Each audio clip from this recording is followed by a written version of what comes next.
Hello everybody.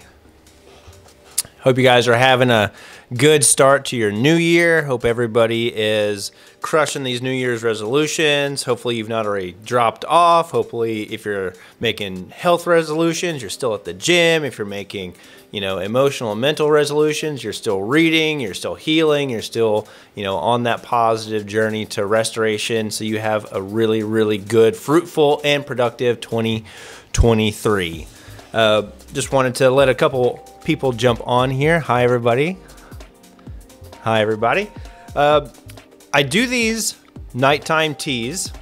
Sorry, I'm not doing a tea this evening. I actually don't have any tea in the house. I got to go get some. If you guys want to send me tea, though, I will be glad to drink that. Right now, it's just water. So, it's close enough to tea, right? At least it's not a Red Bull. That's kind of my go-to. The reason that I am jumping on this evening for nighttime tea, I wanted to cover just a couple of things since it's a new year. No, it's not a new year, new me. It's the new year, same me, just, pushing forward, trying to spread some positivity, some love, some encouragement, helping people through dark situations when they feel the most lonely, and, just trying to be a beacon of positive light to a lot of people in a world where that seems to not be the most popular thing, it seems. People enjoy the toxic stuff. I guess now, get right on into what today's topic was, which was the #1 mistake that men and women make in dating. A lot of us are taking a break from dating or have taken a break from dating, and we want to get back into it. And what is something that we usually do once we have taken a bit of a break? We reset, we refocus, we've healed from whatever might be going on or might have been going on, and now we're like, I think I'm ready. I'm a little bit lonely. I want to get back out there. I want to talk to some people.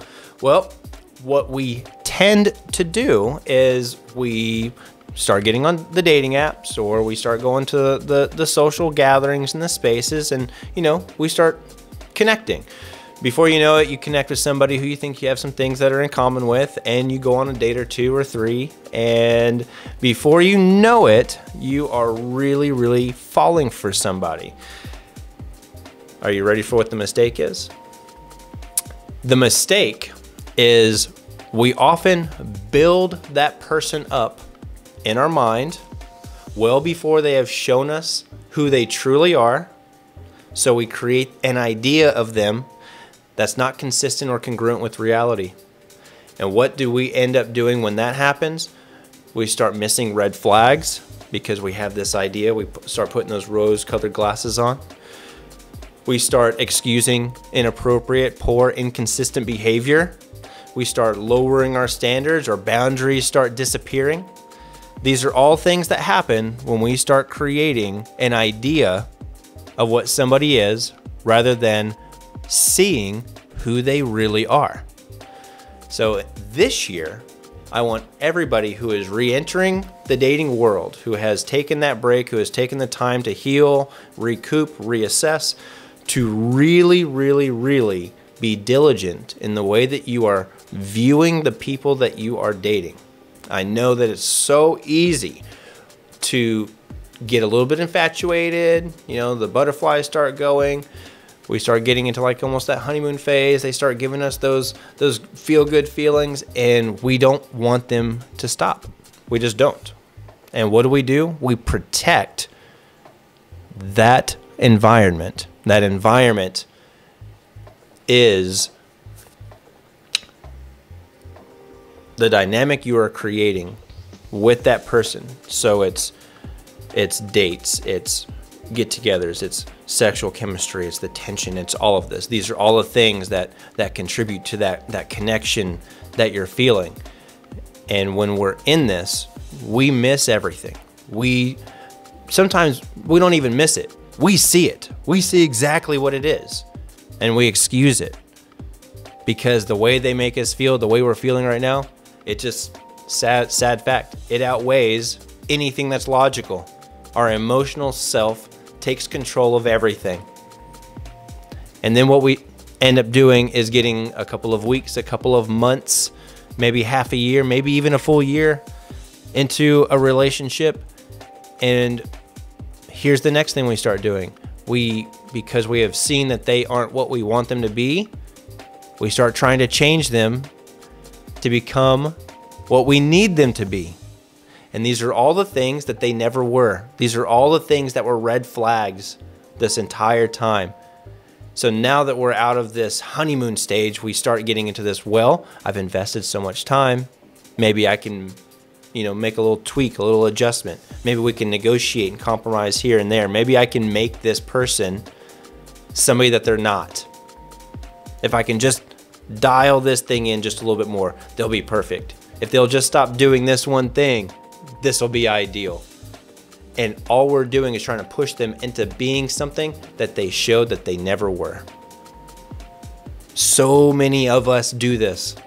We do this, we waste our time, and then finally, when we have realized that we're not going to change that person, that nothing is going to change that person, that they have shown us consistently that they are not the idea that we have created in our head, do we finally villainize them and say they've wasted our time.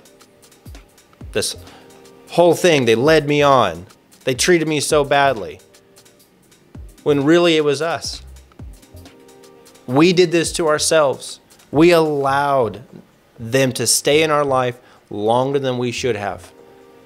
Because we were dictated by our emotions and the way that they made us feel. Because we hadn't felt anything in so long because we took that break, remember? Remember that break that we took to work on ourselves?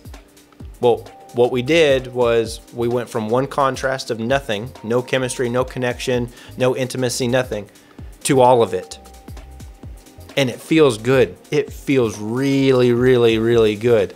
So the last thing of that, and then what do we also do? We do these mental gymnastics. Well, this person made me feel like this. Surely that's significant. Surely that's special. That's important. That's your sign that this is something I shouldn't just discard or throw away. Surely, right? But if we actually look back at our past relationships, we're able to see that those feelings are highly replicatable. The problem is we are not holding ourselves accountable. We need to take it a little bit slower. We need to be a little bit more analytical. We need to be a little bit more careful. Just a little bit. I'm not saying, go in super guarded. That's not what I'm saying, because then you're not natural to yourself. But there are things that you're able to do to make sure that when you do enter a new relationship or dating dynamic, that you don't just fall head over heels. And I know that sounds romantic. It really does. Like, they came in, they did all the right things. They swept me off my feet, but bro, did they really? Did they really? Or did you kind of give them like a little bit of momentum to pick you up? like did they do it all on their own, or did you do it too? Got to kind of be careful there. So I just want everybody that's going into relationships and re-entering the dating world this year to be just a little bit more cautious. Learn from past mistakes, learn from other people's mistakes, and listen to what I'm saying. Be a little bit more critical when you're starting to date somebody else. I know that the way they make you feel after having not dated somebody for a long time is amazing. It really is. We are social creatures. We want to be with other people. But make sure you're not compromising who you are just so you're not alone. Make sure that you are vetting people that share the same ideas, morality, mindsets, goals, objectives. Like, you got to make sure all these things are lined up. Because if they're not, and you ignore this all the way down the road and then eventually ends, what do? We blame that person, and we can't. We have to hold ourselves accountable. If you've done this before, or if you notice that this is a cycle, I understand. I really do. And these are things that I help people all the time manage and deal with. How to break these toxic cycles, how to make sure that you're not wasting your time. It's the one thing that we can't get back. So we should guard the way that we invest it into other people. If this is something that you're afraid that you're going to replicate again and again, or if you're doing this currently, definitely reach out to me. You can go to my website, brockcolson.com. You can slide into my DMs on Facebook or Instagram, whatever is easier for you. That works for me. But yeah, that's what I wanted to kind of jump on and talk about, the number one dating mistake that men and women do. And by the way, I want to reiterate, this isn't just women.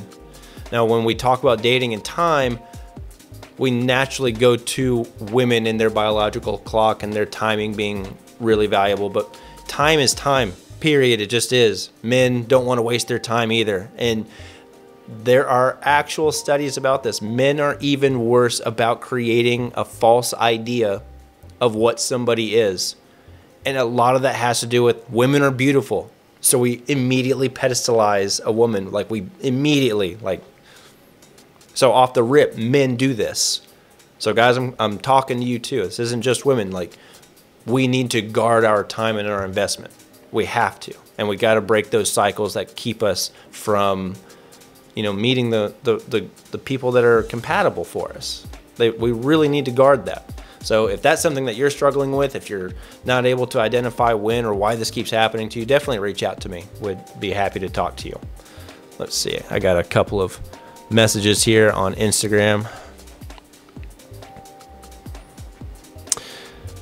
All right. So got someone saying that, they definitely have their standards in check, but sometimes they feel like they're being too picky. If you feel like you're being too picky, you're being too picky. That's my rule of thumb. If you have standards, great. If you think you're being too picky, then you likely are. Because if other people think that you're being too picky, don't take it too seriously. But if you think you're going even above your own standards, then yeah, you probably are, and you need to look at why you're probably doing that. There's nothing at all wrong with having standards, having prerogatives and things that you want in a relationship. But if some of those are being put up so you keep people at a distance, so you can automatically disqualify them, so you don't let them in, so you don't connect because you're afraid of maybe being hurt again, that's something you need to definitely look at. It really is. And that's a very, very common thing. It's a trauma response. I'm going to build this lofty set of standards that nobody can actually qualify for. And then all I got to do is say, no one's meeting my standards. Nobody is. It's like, well, because nobody can. Nobody can. You can't get these, this unrealistic expectation list met. Like, I don't care what relationship you've ever seen, been in, emulated, relationship goals on Instagram, take a celebrity couple. Those people are not checking off every single one of each other's boxes. I'll even throw one out. Let's take this celebrity couple seems fairly healthy. Let's take Ryan Reynolds and Blake Lively. Both attractive people, killing it in their career. They got kids. They're funny, they're fun to watch and follow. You think they're checking every single one of each other's fantasy boxes and requirements and needs? No, they're not. And here's the secret. They're not supposed to. They're not. They can't. You cannot put that level of stress onto your partner to fulfill every single thing that you have. Like Diana and I would kill people for her. I would die for her. Does she check every single box off of mine? No. Do I check every single box off of hers? No. Because it's not possible. It's just not. We can create an idea, here we go again, of what our ideal person would be, absolutely stellar, every single thing. It's not going to be ideal. You think that she, like Diana, was thinking she was going to marry a dating coach? She's gorgeous. She could have married, a professional baseball player, bringing in millions. Does she have a regret? No. She loves me. I love her. We can't, though, think that someone is going to check every single box. It's just not possible. The thing that we have to make sure people are doing, though, is that they're checking off our requirements. What are the requirements to make us feel safe and to feel loved and to feel nurtured and to feel